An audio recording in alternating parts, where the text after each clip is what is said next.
The human was drunk. Well, not all the way, but enough to be noticed. Fortunately, he didn't have far to go to the spaceport and his ship. Even so, he was aware of his intoxication, becoming paranoid that the myriad of aliens around him at the bar might consider him an easy mark in his present state. "Let him try," he muttered under his breath. "It's been a while since I gave a good alien beatdown. This might be just what the doctor ordered." He exited the bar and turned left toward the spaceport entrance a mile away. It was a cool evening, and he found the breeze refreshing and sobering. This part of Dal Innis wasn't the safest, being located this close to the sprawling spaceport.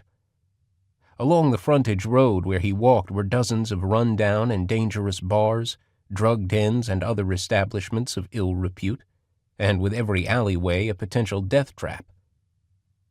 Across the street was the perimeter wall to the port, with a constant barrage of takeoffs and landings creating a symphony of explosions and flashes of light.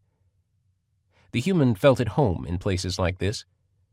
He was a creature of space, having spent nearly his entire life away from Earth, eking out a roller coaster existence, rich one moment and dirt poor the next.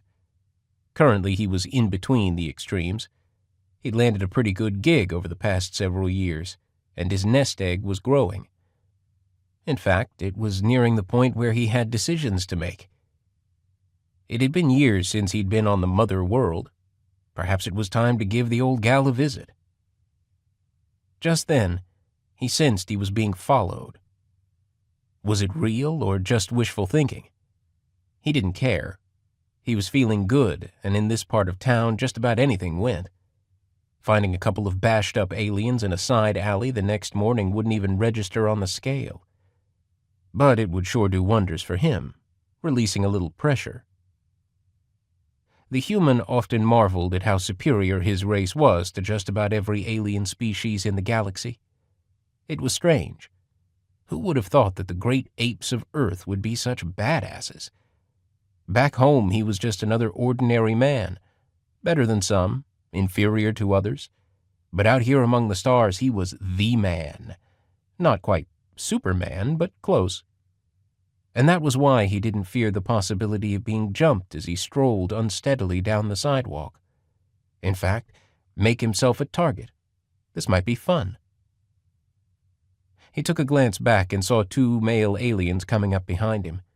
They were much taller than he was, as was just about every alien, and their long strides made it seem as if they were half running toward him.